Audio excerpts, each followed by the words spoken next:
የተቅዋ ውጤት እጅግ በጣም ብዙ ነው። ተቅዋ ሰፊ ፋይዳ አለው እንዳልነው ሁሉ ማ ሚን ኸይሪን ዓጅሊን ኢላ ወተቅዋ ሰቢሉን ሙሲሉን ኢለይህ ብለናል። መንገድ ነው፣ በቃ መዳረሻ ኸይር ዓጅሊን ወአጅሊን ዛሂሪን ወባጢንን ተቅዋ ሙሲል ነው፣ እዚያ ላይ ያደርስሃል።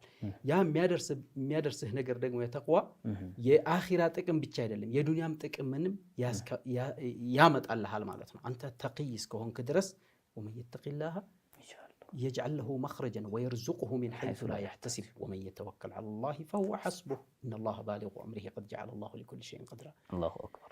ومن يتق الله يجعل له مخرجا الله يميفرا سو كيتنيوم ጭንቀት ሁሉ መዋጫን ያደርግለታል።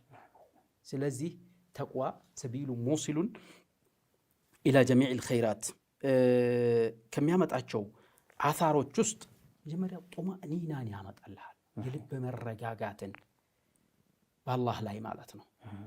የልብ መረጋጋትን በሐዘን በጭንቀት ሆነ አትፈተንም። በቃ لأن التقوى تجعل الإنسان يسير على الصراط المستقيم ቀጥተኛው መንገድ ላይ ስለምትሄድ ማንኛውም ነገር ሁሉ መነሻው መድረሻውን ታውቃለህ። ما في تشويش ያው يعني የሚምታታብህ የሚቀላቀልብህ ነገር የለም። يا سلام. ምክንያቱም من أين يأتي ايوه وإلى أين يذهب لماذا جئت وإلى أين أذهب. سلام. ያውቃል ያኔ الطريق واضح. ግልጽ ነው። على الطريق المستقيم ስለሚሆን ማለት ነው።